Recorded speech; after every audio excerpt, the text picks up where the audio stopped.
I think people are kind of shocked and surprised by is that, esports in China has been around for over a decade. I mean, a long time, quite a bit longer than it's been really popular in the US. So kind of taking a look at that and kind of also seeing, which games are really popular there. Of course, League of Legends is one of the ones that just kind of dominates. A lot of our experience has been with Dota 2.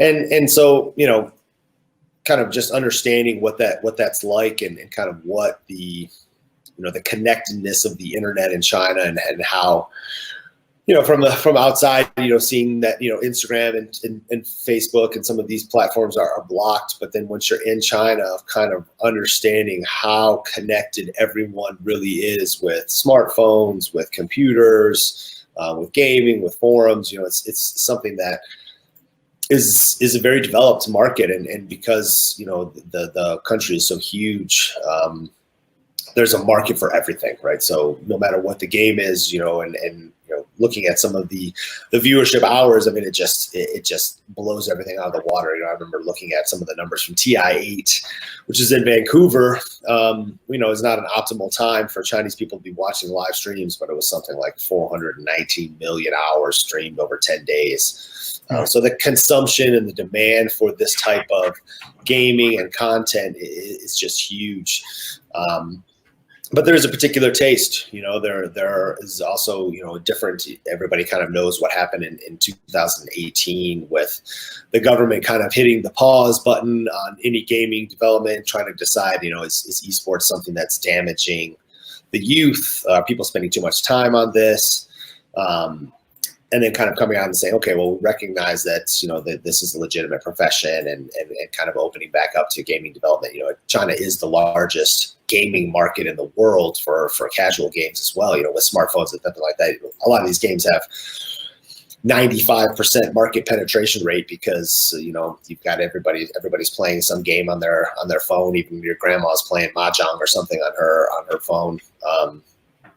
And so I think, again, talking of the difference between esports and gaming as kind of two separate markets is definitely something to kind of divide.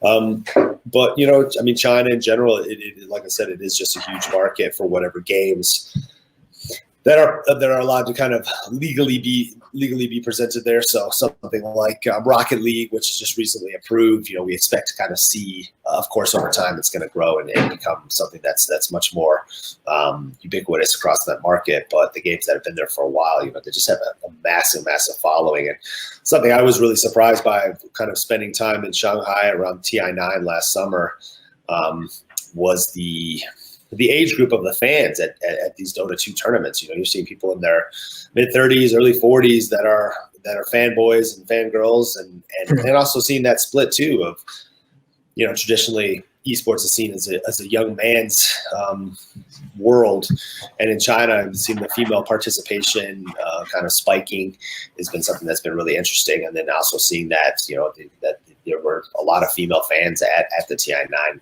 which again was staggering to walk in. It was my first real live esports experience, and to walk into Mercedes-Benz Arena and see 25,000 people who had paid, $100 to $250 per seat to watch this, to watch these kids play Dota was just mind blowing.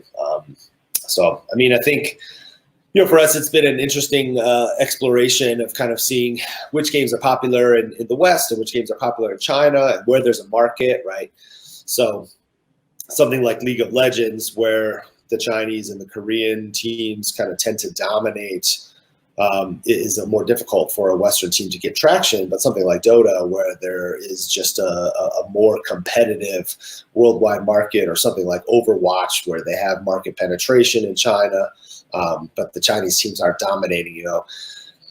I don't know. I guess it's hard for me to kind of understand because I'm so close to it. But the perception of what Chinese fans would like and only support Chinese teams, I think you're seeing this with the NBA and also with some of these teams, sports like Dota, with Team OG winning for a couple of years. China loves a winner, just like everybody.